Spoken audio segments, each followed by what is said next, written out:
Since 2020, the world has witnessed significant changes because of the coronavirus outbreak.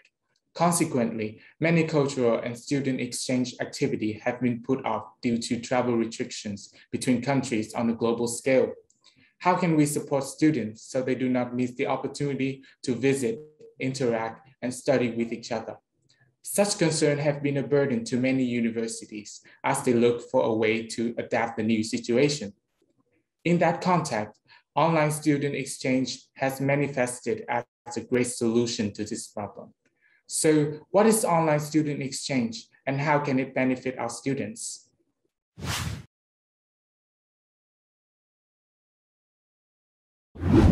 In the 10th release of the VNU-IS TV program today, we would like to introduce a special guest who successfully organized the TF Scale Exchange program together with international school in a complete online format.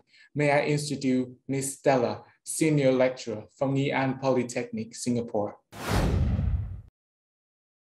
Hi, my name is Stella Tong, and I'm a Senior Lecturer at the School of Interdisciplinary Studies at Nghi An Polytechnic. And thank you for giving us a chance to talk a little bit about the kind of programs that we have for international student exchange. Thank you very much for accepting our invitation to VNU-IS TV program No. 10. Could you please introduce some international student exchange programs, such as TF Scale that Nghi An Polytechnic is implementing? What is the role of these exchange programs, and how can they benefit the students as well as their training institutions? Explain a little bit about what we do at Nghi An Poly. We've got several programs.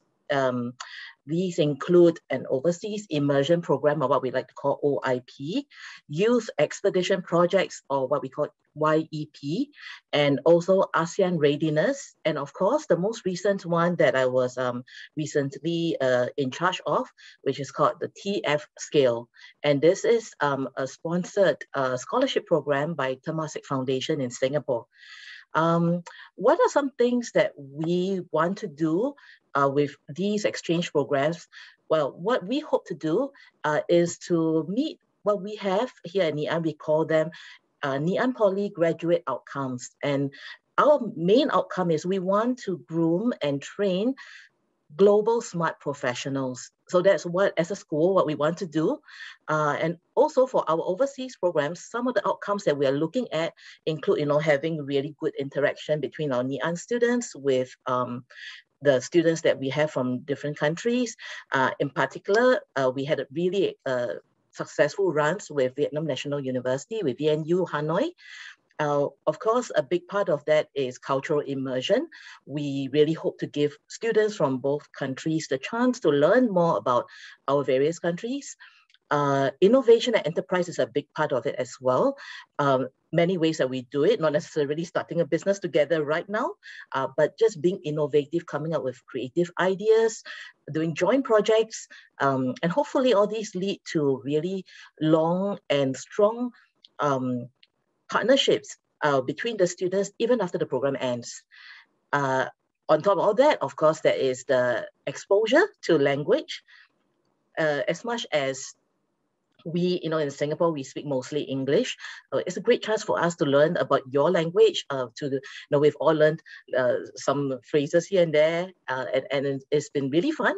Even for me as a lecturer to go through the program with my students, I find myself just kind of being so interested in Vietnamese culture after the 2 weeks that I spent with the students from VNU. So overall, other than all these important things, like exposure and building, our students to be global smart professionals and all that, I think the main thing here really is the perfect chance to make friends and to build this solid cross-border, cross-country kind of network that we feel will be really useful to all our students, not just at this program level or within school level, but in future. I mean, I really hope that we can see collaborations come out from such programs that we have. And I look forward to someday maybe attending a company opening that is organized by a graduate from VNU and a Singaporean student, our Nghi An student, and maybe you collaborated and do a company together. And I would love to be invited, so please keep me in mind. In the 2020-2021 academic year, due to the pandemic situation, Student exchange programs had been implemented through online platforms, and TF Scale is an exchange program organized in a complete online format.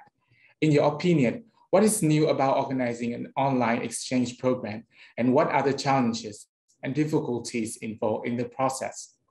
After 12 days of operation, what are the results achieved in the TF Scales programs? So because of the pandemic situation, we all know what a downer that has been. So in 2020 and 2021, what would have been our usual program, which would be VNU students come over for 2 to 3 weeks, and then we NIAN students will go over for another 2 weeks or so. So in total, we would have had a good 4 to 5 weeks of solid face-to-face interaction, and that would have been the the daily program or the regular programming that would have happened if not because of COVID-19. So it has really caused us a lot more, obviously, admin work, logistics planning, whatnot. But I think it also, in a very strange way, I think the COVID-19 also made us become more innovative and plan differently to come up with a program that would be extraordinary. I'll give you an example. In the very first run that we did with VNU, our TF Scale program had their VNU students. I think we had about, I think it was about 34 students came over to Singapore. And what would happen is, as a lecturer, I would be delivering a topic on, say, tourism or culture or something. And then the students would sit there for maybe an hour and a half, listen to me, and then maybe I'll have some activities and I will ask some questions here and there. And then after that, we will go and visit a destination as part of a learning journey. So let's say it was on tourism, you'll get to go to Sentosa, which is like a resort island in Singapore. Now, of course, being unable to take you on that trip now, I had to think a little bit differently about how to make my students interested. Not just the Vietnamese students, you probably would be interested anyways because you have never been to Singapore, or you may have had 1 or 2 chances to come to Singapore, but it's just like, if I don't know much about Vietnam, whatever you show me, I'll be very interested. So I'm pretty sure Vietnamese students would pay attention during the online lesson that I would deliver. But what about my Singapore students? They probably be very bored. It's like, I know all these, and they probably switch off.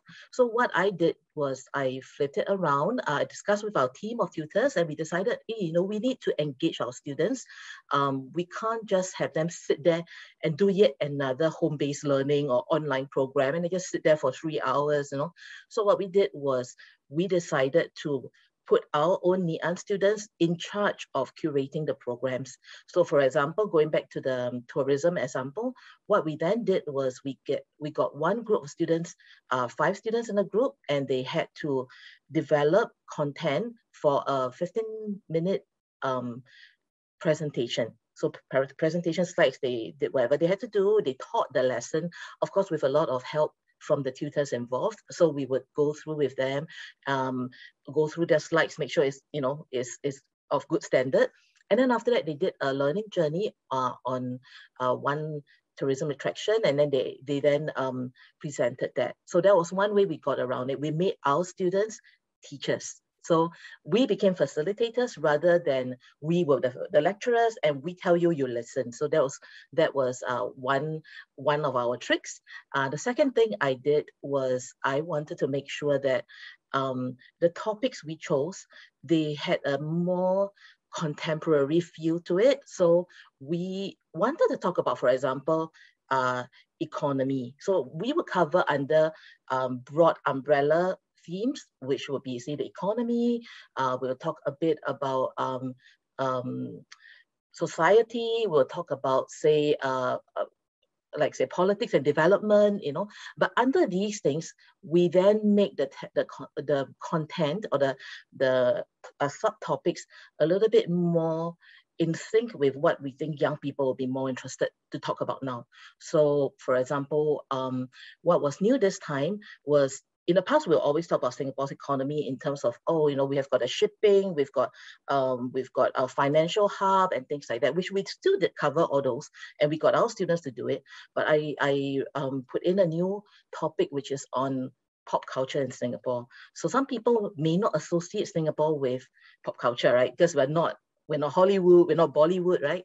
But actually, this is a growing industry in Singapore. So Lucasfilm is in Singapore. They have an office here. So we do have people in Singapore who do animation or that, and those make it into the Hollywood films. So we don't have Hollywood movie stars here, but we do the behind the works kind of production work. And that is a big industry in itself. There's money there. And our government is actually pumping in money to attract more of such investments and to try to get our students, well, more, not students, but more of our citizens chances to go into this kind of a media industry. So that's one area which we didn't cover before. It is still all about the money. It's still all about economy and economics and things like that, but maybe just with a twist. And I think that is something that students like yourself from VNU would feel kind of more attracted to want to learn more, I guess. So on top of that, we did this, what was meant to be just a very small icebreaker program, but it turned out to be wildly successful. And it's entirely due to the students' effort. And I'm so proud of all my students from VNU, from CMU, which is Chiang Mai University, which is our other partner school, as well as Ngee Ann Poly for really just trying to do better and better every single day. So what is this? This is just a very simple thing called show and tell, which I'm sure you're familiar with. Our students, every day we would have a topic. So let's say the first day's topic, because it's an introduction, it'd be like, tell us about your favorite local drink or local dessert. And then they will show, and all my requirement was 3 slides, 3 to 5 minute presentation. I just wanted people to be able to break the ice and say, oh, I like this particular drink. It's called Milo Dinosaur, and this is how they make it, blah, blah, blah. Or like, I love my Vietnamese drip coffee and things like that. But then the students all kind of took it one level up, you know, and everybody was putting in videos and different things. So we covered things from your favorite drink to things like a social issue I am concerned about. And I've had students who talk about gender inequality. They talked about various things. I mean, so I felt like it really gave people a chance to share what they care about. And then that then became this big conversation about who is volunteering, doing what. And it was so good to see so many students inspiring one another because they do volunteer work with different organizations that they really feel for. So that was great. And we also have things like, oh, one tourist attraction I want to invite you to that is free, you know, so which is great because now I know some places in Vietnam that are free to visit, and same for you guys, right? So that show and tell element, I think, gave students a chance to present in a very non-threatening way, a very safe environment. And it's not graded or scary. It's just you sharing with your new friends about something you care about or you like. And so I thought that part actually was a lot more successful than I know. I came up with the idea. I didn't even think it was going to work out so well. So that was fun. What else did we do? Okay, so what kind of challenges and difficulties? Well, everything kept changing. I have been planning this since January 2021. I had concepts in mind. I wanted this kind of learning journey. I want to show people this, that, and then when we started having meetings with Ms. Hua from VNU and also our counterparts at CMU, all our plans had to keep moving just because the COVID situation kept worsening. So we have the Delta variant to thank for it, right? So, and when we eventually ran the program, both countries, like Singapore was not in lockdown, but Vietnam was, and CMU in Chiang Mai, they were having situations that kept evolving as well. So we just had to keep changing. And I think that was the toughest part. One decision that I made, which I felt at that point when I made it, I thought, maybe I was just being too careful and it may not need to come to that. We, together with the team, we discussed, and I was pushing for the whole program to be online, but with the first day and the last day face-to-face. So at least our Singapore students get to meet their friends on the first day and the last day for the closing ceremony. Along the way, I started getting worried because it was worsening. So we discussed and we said, okay, let's just make the first day online as well, but let's meet on the last day. It will be a nice closure for everyone. And then, like, I think the week before we started the program, I started thinking, you know what, I'm not going to risk it. I don't want to have the students finish a program and then some people accidentally introduce COVID in, and then, you know, for the rest of the school holidays, it's going to affect them. And then we discussed it over, and we worked with our colleagues at the Student Development Office, and we decided, let's just hold the whole thing online. So then that kind of made us have to work even harder to make sure our opening and closing activities are all now exciting, right? So that our students don't feel like, I don't know anybody, I don't even know anyone from Singapore, it's really just a face on the screen. We just needed people to bond. And so we had, to get around that, I had a 2-week pre-program, which means in small groups, each of my teams, we have only 5 people. And that's because at that point, the allowance for people going out in a group was 5. So we kept to that. They would then go out and do their learning journeys. They will have a meal together and experience Vietnamese culture. So they will visit Vietnamese restaurants and they will eat a meal together. They will work on their video. They will work on the presentation slides, and they had to do all those in small groups. So we made sure that within that group, they were well bonded. And then when that group then met their counterparts in Vietnam, as a group of 5 plus 5 in Vietnam, so it's a group of 10, they can then spend time getting to know each other better in that small group. And then you realize then that it's quite natural when they're very comfortable with each other, they started crossing to different groups. So there was a group from VNU and our Nghi group, which is VS4. They were so tight right from the beginning. They made sure they have lunch together every day. So there was a Zoom lunch every day, and that was so fun to see. And I remembered I gate crashed at lunch one day, and then they were singing karaoke, you know, they were all just singing Westlife songs and whatnot. And it was just funny to watch because it was funny and heartwarming. It was really nice to see people making friends despite all the difficulties. And that's where innovation comes in, right? And using technology. Okay, so what are the results we have achieved from TF Scale after, you know, this 12-day program? So we had our pre-program of 2 weeks plus the actual program was 12 days. So a big part of what I think an accidental benefit that came out of it, right, was everybody became, I think we leveraged on learning technologies much more. So we use a lot of different technology tools to try to engage students. So the students will use maybe Kahoot, Nearpod, various things, Padlet, and they were engaging one another, not just Zoom and on their own, but it was they were learning and introducing new things. So I know my students from VNU actually introduced their friends to, I think, Zalo. It was a Vietnamese an app that they use to correspond, and they started using that. And I thought it was great. I have never heard of it until this particular TF skill. The other thing that was great was, even though we couldn't travel to you, you couldn't come to us, we now have this digital connection that is pandemic proof. And why do I say that? So many of you have followed me on my social media, on Instagram and on my socials, and so you either connected with me on Instagram or Facebook or LinkedIn, and you know, I see you commenting and liking my pictures and things like that. And that's just me as a lecturer. I mean, I'm sure the bond and the kind of connection that you kept with the friends that you made is much stronger than, you know, all the messages you're sending me. So I just feel like perhaps if in a face-to-face setting, we may not have treasured this little chances as much. We might have like, oh, I will see you tomorrow anyways, and we won't bother to, you know, connect so well and so deeply. And the other thing, of course, interpersonal and intercultural interactions and skills.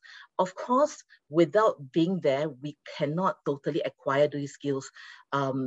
Visiting your beautiful home, or the mountains or the, you know, the lakes of Vietnam through a video is never the same as us being there. And that's something we can't do anything about unless we get a chance to travel. However, it's a very good introduction. And now my students are making plans with your students to go and visit Da Nang together, just because they saw one of the students who lives in Da Nang showing off his hometown and how beautiful it is. And I think, you know, the pandemic is not going to last forever. There will come a time when we can travel. And I feel very fortunate because of all the students that I've met. I think when I go over, I'm just going to count on you guys to, you know, tell me about the best places to eat, to visit, and so on. And I think that kind of, that cultural interaction it will be delayed, but it will come. So I feel that we just have to wait a little bit more, right? The other thing is, of course, without being able to meet face-to-face in a virtual program, the sense of space and of places is, of course, much weaker. If I tell you about Singapore's Marina Barrage, and you can see a beautiful video, but you don't get a sense of how nice and wide and expansive it is to be able to see that very expansive view of all the buildings around and very wide kind of sense of space, But again, when you come to Singapore, I will take you there, okay? What else? But overall, I think that despite all the, the things that we can't do because we're not actually sharing a meal together, you're not, able to bring me to a place that you like and things like that. Despite all that, I feel like our students' response to the virtual programs, they have been so positive, and I feel very encouraged by it. I feel like the things that you guys said have been so deep felt and so meaningful because you tell us about how this particular exchange program gave you a safe place to talk about different things that are important to you. And it is a very meaningful alternative learning experience that you can't get in your own kind of classroom or home-based learning just like that. But because with the added effort of the students involved, of course, we staff work very hard to make sure that we give you the best program we can, but really it's the students who made it what it was and made it work so well. And I think that this is what the template will be for me in future, which is to involve my students, my stakeholders. You are really the people I planned this for. So if I involve you right from the beginning and get you excited and eager to do something to share with your counterparts in other countries, this will be a program that you can be proud of, and it's not a case of I came out with a good program. It will be you and I work together to put out a good program for everyone. So I think that's just the biggest takeaway for me and for the students who finish this. I mean, I feel like the 2 weeks I spent with the students has been really, really, really quite magical. Being able to make our spring roll together, because we had that session where Vietnamese students taught us how to make a spring roll together, and we had lunch together to make that, eat it together. And then we taught you guys how to make lanterns and things like that, some cultural activities. And we had a day where everybody dressed up in our ethnic costume. And it was just fun to just stand up and show you what we're wearing and all. I think all these little things, people say the devil is in the details, and it's so true. It is the little things that count to make it all work. And it's not just thinking that, we want to make sure you learn about the economy or like social issues and things like that, but it is getting you to come help to teach your friends together. Yeah, so that's all I want to say. Thank you so much for being such a great part of these 2 weeks that had just passed. And I really hope that what I've shared has helped you, maybe in terms of planning your own virtual program in future, or maybe even joining us for the next run. And when we do ask for people to join us in future for this Temasek Foundation program with TF Scale, so remember that name, TF Scale. I hope that you will remember what a good time your seniors had and then sign up for it. Okay, I will see you again when you come to Singapore. We hope you come to Singapore. If not, I'll see you virtually online. Bye. Thank you for your interesting talk and sharing. We hope that Nghi An Polytechnic and International School will co-organize more exciting exchange activities in the near future. It is the end of the 10th edition of VNU-IS TV. See you in the 11th edition. If you have any comments or suggestions, please send them to chuyenthong@isvnu.vn. Thank you.